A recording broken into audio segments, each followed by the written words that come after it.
You ever have one of those days where you come home and it feels like the world's just waiting to kick you in the teeth? Yeah, well, that's the day I slammed my truck door so hard, the mirror rattled and dust kicked up around my boots.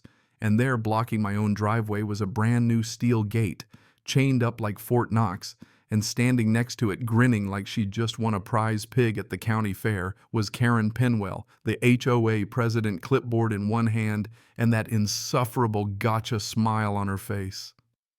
I'd barely been home 10 minutes after coming back from the off-road rally in Arizona, still had sand in my boots, and already my blood pressure was redlining.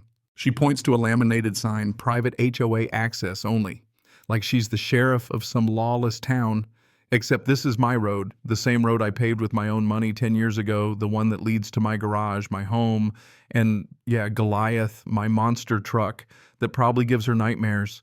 She gives me this cheery wave like this is a bake sale and not a hostile takeover. And that's when it clicks. This isn't some petty HOA stunt. This is all-out war, and Karen just picked the wrong hill to die on. So I'm standing there just trying to process how it escalated this fast when she taps her clipboard and says, "I violated Article 6, Section 3 by leaving an unsightly industrial vehicle visible from the road." Of course, she's talking about Goliath, all steel and tires, bright as hell, built from the ground up by me. Karen's hated it since the day I rolled it in, swears it kills property values, ruins the tranquility, whatever that means.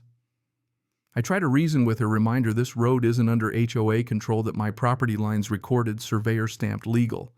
She just threatens to fine me for trespassing if I touch the gate. She starts up about a beautification project and how this gate is to curb visual pollution. I almost laugh out loud. She doesn't have the authority to put up a tent on my road, let alone block it.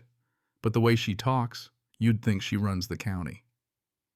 I drive down to the gas station just to get cell service and call the county assessor, and they confirm what I already know: Karen and her HOA cronies got zero jurisdiction over my road or my land. But the wheels of county justice turn slow, and until then I'm locked out. Sheriff's office says it's a civil matter, nothing criminal, yet best to work it out. Sure, because that's how HOA dictatorships end, right? I wind up in a cheap motel, staring at the ceiling, replaying every run-in I've ever had with Karen, the time she demanded I paint my barn beige to match her community theme, even though my land's not even in their stupid HOA, or the time she tried to fine me because my driveway dusted her tulips. Now, though, she's crossed the line from annoying to unlawful. Next day, I'm back at my place hoping someone on the HOA board has common sense. No luck. Karen set up a damn lemonade stand and a lawn chair, waving to neighbors as if this is the 4th of July. When I ask how long she thinks she can keep this up, she says, as long as it takes to reestablish the neighborhood's dignity. I have to laugh, not because it's funny, but because it's so nuts I don't know what else to do.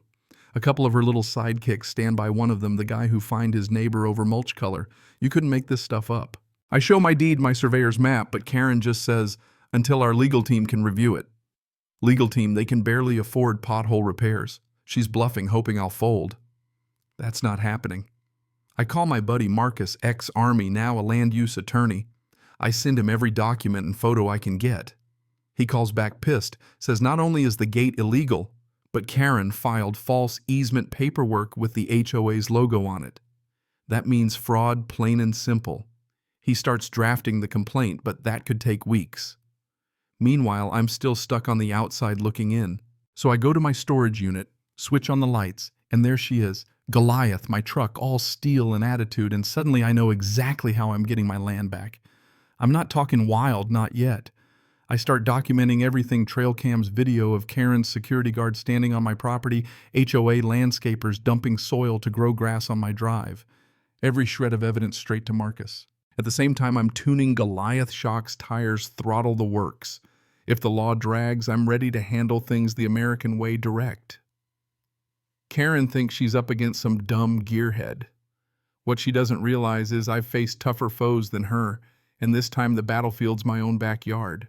Couple days later, I'm in the county clerk's office on speakerphone with Marcus' plat map, blown up clear as day, showing that road is mine. Still, I'm locked out. Karen's parading around like she's Napoleon. Then the local news shows up, crowd gathers, Karen's out front acting like she's launching a mayoral campaign, rambling about community elegance. I walk up mid-interview, deed in one hand, surveyor's signature in the other. The reporter's eyebrows go up. Karen turns pale but keeps talking. I tell the camera, If you want a tidy HOA, keep it inside your own lines. Next thing I know, the clip goes viral, folks from all over sharing their own Karen stories and the tide's turning. The very next day, 3 HOA citations show up on my motel door, $3,000 worth of fake fines. All nonsense, but she's not looking for justice. She's looking to wear me out. I don't flinch. I set up a wall of evidence, print out every doc, email, and map. That night, a neighbor named Drew the Quiet Type knocks on my door, hands me a flash drive video of HOA landscapers jumping my fence, dumping fertilizer, one saying Karen wants this path green for her next picnic. Right into the evidence pile. Word gets out and suddenly Karen's newsletter paints me as the villain, the outsider. But folks are starting to see through it. Even the neighborhood kids ask me if I'm really going to drive over the gate. I tell them, depends how long it stays up, and they laugh, but I'm not really joking. That week, Marcus calls with good news. The county inspector's coming out, plus they're digging into the HOA's finances. Turns out Karen funded the gate by mislabeling it emergency drainage infrastructure and forged some signatures. That could get her bounced out of office. But it'll take time. I can't just sit on my hands. I make sure Goliath's spotless camera gear mounted PA speaker wired up and a custom LED sign behind the grill that says Private Property Enforcement Unit. She looks like the Batmobile, only meaner. Saturday morning rolls around. I drive out early, adrenaline in my veins. Karen's doubled down extra steel bars, more padlocks, her and some rent-a-cop in sunglasses and a community security patch Doug, who looks like he got rejected from mall cop school. I roll up, let Goliath rumble, hit the loudspeaker and say, "This is private property. You have 60 seconds to clear out before I remove this unlawful gate."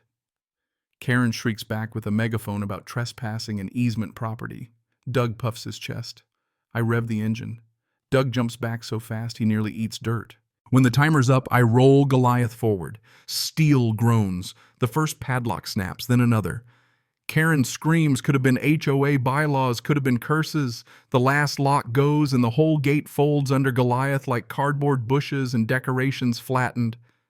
The crowd cheers, some gasp, everyone's filming. I climb down, hand Karen an envelope, land complaint, county findings, cease and desist, and tell her calmly, sheriff will be here soon. I suggest you wait. Then I drive Goliath up my own driveway like I'm coming home after a war. Sheriff and county inspector show up 15 minutes later. Take one look at the mess, and the sheriff says, looks like they crossed more than just a property line. Karen tries to argue, but it's all over. That night, Marcus posts the footage. HOA locked me out. My monster truck had other plans, and it explodes online.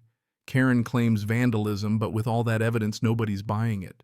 A couple days later, someone leaves a sign at my door, Karen's gate crushed by Goliath RIP, best laugh I'd had in weeks. But Karen isn't done next. Comes a restoration plan PDF proposing buffering foliage along any visually disruptive property. Mine's circled 3 times on her map. She never uses my name, but everyone knows. I find little pink survey flags stuck in my driveway. Karen's landscapers marking new territory. I pull everyone up, bundle them, and tape them to her mailbox with a note, wrong property. At that point, it's clear she's not giving up, so neither am I. I host a public barbecue, invite everyone, including the sheriff and fire chief, and make Goliath the centerpiece, circling the property in a slow freedom lap. No lines crossed, everything legal. Neighbors who kept quiet before show up. Some apologize, but I tell them, no grudges, just burgers. When I take Goliath for a lap, the kids chant her name. I see Karen peeking from behind her blinds. She's not the queen anymore, just a ghost.